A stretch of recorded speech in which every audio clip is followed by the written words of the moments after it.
Doctor V Ramankutty, ഇത് എന്താണ് സർക്കാർ ഉദ്ദേശിക്കുന്നത്? കാരണം ഇങ്ങനൊരു കാര്യം പറഞ്ഞു, അതിന്മേൽ ഇനി നടപടി ഉണ്ടാകണം.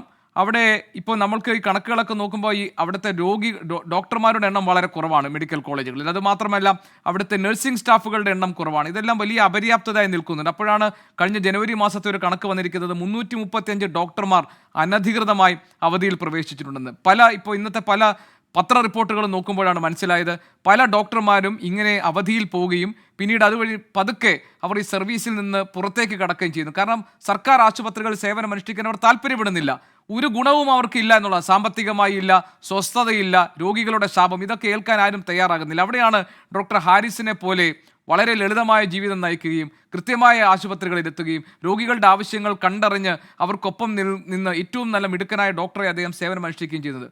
അങ്ങനെ ഒരാൾ, അയാളുടെ ജോലി ചെയ്യാൻ പറ്റുന്നില്ല, ജനങ്ങൾക്ക് മരുന്ന് കൊടുക്കാൻ പറ്റുന്നില്ല, അവരുടെ ശസ്ത്രക്രിയ നടത്താൻ കഴിയുന്നില്ല എന്ന വിവരം, അതിൻ്റെ കാരണങ്ങൾ ബോധ്യപ്പെടുത്തുമ്പോൾ സർക്കാർ അയാളെ ശത്രുവായി കാണുന്നത് എന്തുകൊണ്ടാണ്? ഈ ഡോക്ടർ സംരക്ഷിക്കപ്പെടേണ്ടതല്ലേ? അദ്ദേഹത്തിൻ്റെ നീതിബോധവും അദ്ദേഹത്തിൻ്റെ സഹാനുഭൂതിയും അദ്ദേഹത്തിൻ്റെ ആർജവമുള്ള നിലപാടുകളുമൊക്കെ.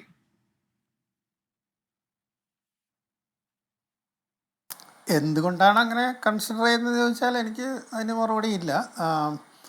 തീർച്ചയായിട്ടും അദ്ദേഹം ആദ്യം ഇത് പറഞ്ഞപ്പോൾ നല്ല രീതിയിലാണ് അത് സ്വീകരിക്കപ്പെട്ടത്. ഇത് ഒരു പ്രശ്നമുണ്ട് എന്നുള്ളത് ഇപ്പോൾ ആരും തർക്കിക്കുന്നില്ലെന്ന് തോന്നുന്നു. മന്ത്രി പോലും അത് ആദ്യം അംഗീകരിച്ചാണ്. അങ്ങനെ ഒരു പ്രശ്നമുണ്ട്, അത് സോൾവ് ചെയ്യണം എന്നുള്ള അർത്ഥത്തിലാണല്ലോ ആദ്യം അതെടുത്തത്. എന്ന് മാത്രമല്ല അതൊരു ഒറ്റപ്പെട്ട സംഭവമാണെന്ന് പറഞ്ഞാലും ശരിയാവില്ല. കാരണം ഡോക്ടർ ഹാരിസ് തന്നെ പറഞ്ഞത് പല സ്ഥലത്തും മുട്ടി, പല ആളുകളുടെ കാര്യത്തിലും ശ്രമിച്ചിട്ട് പറ്റാതെ അവസാനം ഒരു ചെറുപ്പക്കാരൻ്റെ കാര്യത്തിലൊരു ബുദ്ധിമുട്ട് വന്നപ്പോഴാണ് അദ്ദേഹത്തിന് തീരെ മനസ്സ് മടുത്തിട്ട് ഇത് ഫേസ്ബുക്ക് പോസ്റ്റായിട്ട് ഇട്ടതെന്നാണ് അദ്ദേഹം പറയുന്നത്. അപ്പോൾ അതൊരു സീരീസ് ഓഫ് ഇതിൻ്റെ അവസാനമാണത് പറയുന്നത്. അപ്പം മന്ത്രി അത് സിസ്റ്റത്തിൻ്റെ തകരാറാണെന്ന് അംഗീകരിക്കുകയും ചെയ്തു. അപ്പോൾ അത് സിസ്റ്റം, അത് കഴിഞ്ഞ് അതിനൊരു അന്വേഷണ കമ്മീഷനെ വെച്ചു.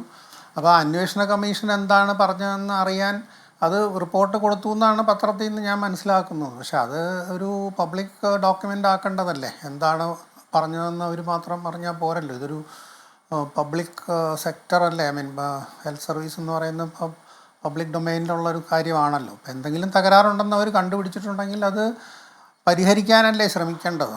അപ്പോൾ ആ രീതിയിലാണ് ആദ്യം നീങ്ങുന്നതെന്നാണ് എനിക്ക് തോന്നിയത്. പക്ഷേ പിന്നീട് അത് ഗവൺമെൻറ്റിനെതിരായിട്ടുള്ള അല്ലെങ്കിൽ ഭരിക്കുന്ന സംവിധാനത്തിനെതിരായിട്ടുള്ള ഒരു ചെളിവാരിയെറിയലാണെന്നുള്ള രീതിയിലാണ് ഇപ്പോൾ പ്രതികരിക്കുന്നത്. അപ്പോൾ അങ്ങനെ വരുമ്പോൾ ഡോക്ടറെ സംബന്ധിച്ചിടത്തോളം അതൊരു വല്ലാത്തൊരു ഡയലമ്മയാണ്. കാരണം ഒരു ഡോക്ടറുടെ ആദ്യത്തെ പ്രതിബദ്ധത ആരോടാണ്?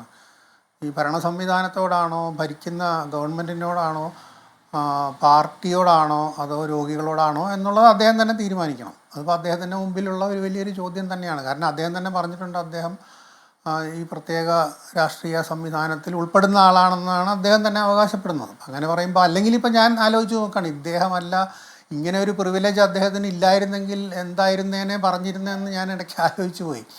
കാരണം അവരെ നിലത്ത് നിർത്തത്തില്ലായിരുന്നു. ഒരു പാർട്ടിയും ഇല്ലാത്ത ഒരാളാണെങ്കിലോ അഥവാ ഇനി അബദ്ധത്തിന് വേറൊരു സംവിധാനത്തിൻ്റെ വക്താവായിരുന്ന ആവുന്ന ആയിട്ടുള്ള ഒരാളോ എന്നറിയപ്പെടുന്ന ആളോ മറ്റോ ആണെങ്കിൽ അത് വേറൊരു തരത്തിലായിരിക്കും പ്രതികരണങ്ങൾ വരിക. അപ്പോൾ അതാ പറഞ്ഞത്. അപ്പോൾ ഡോക്ടറെ സംബന്ധിച്ചോളം ഇത് എന്താണ്, എങ്ങനെയാണെന്നുള്ളത് അദ്ദേഹത്തിൻ്റെ ഒരു തീരുമാനമാണ്. അപ്പോൾ നമുക്കപ്പോൾ അതിൽ അദ്ദേഹത്തിനെ ഉപദേശിക്കാനൊന്നും പറ്റില്ല. പക്ഷേ പ്രശ്നമുണ്ട് എന്നുള്ള അംഗീകരിച്ച സ്ഥിതിക്ക് ഇതെന്താണ് പ്രശ്നം എന്ന് അറിയാൻ എല്ലാവർക്കും അവകാശമുണ്ട്. അത് ഒരു പബ്ലിക്കായിട്ടുള്ള ചർച്ച വരണം. അതെങ്ങനെ ഇമ്പ്രൂവ് ചെയ്യണം എന്നുള്ളത് ഗവൺമെൻറ് കൂട്ടായ ചർച്ചയിൽ കൂടിയോ അല്ലെങ്കിൽ എക്സ്പേർട്സിൻ്റെ സജഷൻസിൽ കൂടിയെല്ലാം അത് ഒരു സൊല്യൂഷൻ കണ്ടുപിടിക്കണം എന്നാണ് എനിക്ക് പറയാനുള്ളത്. അത് കൂടുതലിപ്പോൾ നമുക്ക് ഈ ചുരുങ്ങിയ സമയത്തിലൊന്നും പറയാൻ കഴിയില്ല. രാമൻകുട്ടി ഡോക്ടർ, ഇപ്പം നമ്മൾ ഇതിനൊരു സൊല്യൂഷൻ കണ്ടുപിടിക്കുന്നതിനൊപ്പം തന്നെ ഈ സൊല്യൂഷൻ ഉണ്ടാകാൻ കാരണക്കാരനായ ഒരു ഡോക്ടർ ശിക്ഷിക്കപ്പെടാൻ പാടില്ലല്ലോ. അപ്പോൾ അദ്ദേഹവും സംരക്ഷിക്കപ്പെടേണ്ടതല്ലേ താങ്കളുടെ അഭിപ്രായത്തിൽ? തീർച്ചയായിട്ടും അത് ശിക്ഷിക്കപ്പെടാൻ പാടില്ല. പക്ഷേ ഇപ്പോൾ ഇതിലെന്താ പ്രശ്നം എന്ന് പറഞ്ഞാൽ, ഇപ്പോൾ സർക്കാർ സർവീസിലായിരിക്കുമ്പോൾ അതിൻ്റെ ചില നിയമങ്ങളുണ്ടെന്നാണ് പറയപ്പെടുന്നത്. അപ്പോൾ അതിൽ പ്രത്യേകിച്ച് ഞാൻ മനസ്സിലാക്കിയിട്ടുള്ളത്, ഇപ്പോൾ പണ്ടൊക്കെ ആണെങ്കിൽ, ഇപ്പോൾ ഞങ്ങളുടെ ഒന്നും കാലത്ത് അങ്ങനെ ഈ സോഷ്യൽ മീഡിയ ഒന്നുമില്ല. അപ്പോൾ പത്രങ്ങളിൽ പ്രതികരിക്കുന്നത് വലിയൊരു ഇതായിട്ട് അനുവാദം കൂടാതെ പത്രത്തിൽ പ്രതികരിക്കാൻ പാടില്ല എന്നൊക്കെ ഒരു നിയമം ഉണ്ടെന്നാണ് നമ്മളെയൊക്കെ മനസ്സിലാക്കി വെച്ചിരുന്നത്. അപ്പോൾ അതുകൊണ്ട് അങ്ങനെ ചെയ്യുന്നവരെ വളരെ അത് ചെയ്യാൻ പാടില്ലാത്ത കാര്യം എന്നുള്ള നിലയിൽ നേരിടാറുണ്ട്. വളരെ അപൂർവമായിട്ട് അങ്ങനെ സംഭവിക്കാറുള്ളൂ. പക്ഷേ ഇതിലിപ്പോൾ അദ്ദേഹം സോഷ്യൽ മീഡിയയിൽ കൂടിയാണ് പ്രതികരിച്ചത്. അത് ഈ ഒരു ഇതിൻ്റെ പരിധിയിൽ വരുമോ എന്ന് എനിക്ക് അറിഞ്ഞുകൂടാ. കാര്യം എന്താണെന്ന് വെച്ചാൽ ഇപ്പോൾ നമുക്ക് തന്നെ അറിയാം, 5-6 മാസമായിട്ടൊരു IAS ഉദ്യോഗസ്ഥൻ പുറത്ത് നിന്നുകൊണ്ട് എല്ലാ സോഷ്യൽ മീഡിയയിൽ കൂടിയും ഗവൺമെൻറ്റിനെ എല്ലാ ദിവസവും അദ്ദേഹത്തിന് പറയാനുള്ള അതെ. അപ്പോൾ അതിനൊരു നടപടി സസ്പെൻഷനിലേക്ക് നീട്ടിക്കൊണ്ട് പോകുന്നതല്ലാതെ അദ്ദേഹത്തിനെതിരായിട്ട് ഒന്നും ചെയ്യാൻ പറ്റുന്നുമില്ല. അപ്പോൾ അതിനെനിക്ക് തോന്നുന്നത് അതിനൊരു ലീഗൽ ലൂപ്പ് ഹോൾ, അത് അദ്ദേഹം ലോയറും കൂടിയാണ്, അതുകൊണ്ട് അത് യൂട്ടിലൈസ് ചെയ്തുകൊണ്ടായിരിക്കും അദ്ദേഹം അത് ചെയ്യുന്നതെന്ന് ഞാൻ ഊഹിക്കുന്നു.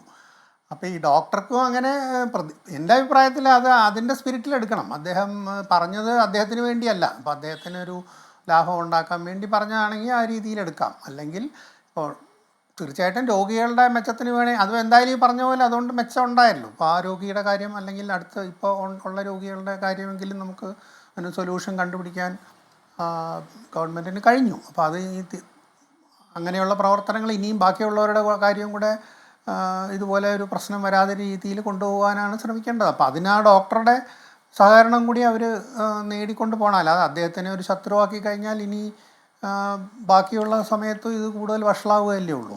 അതുകൊണ്ട് അദ്ദേഹത്തിനെതിരായിട്ടുള്ള ഒരു ശിക്ഷണ നടപടി എന്നുള്ളതിനോട് എനിക്ക് വ്യക്തിപരമായിട്ട് യോജിപ്പില്ല. ഡോക്ടർ ലീഗാലിറ്റി എനിക്ക് അറിഞ്ഞൂടാ.